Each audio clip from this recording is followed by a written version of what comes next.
Твои слова посей, пусть на них падет роса милости любви Твоей.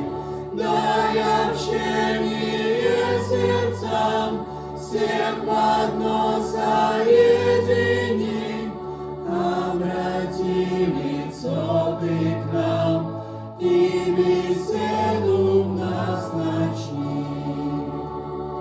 Да удобрит Божий Дух наше сердце и наш слух, да скорей произрастет в нашей жизни вечный плод.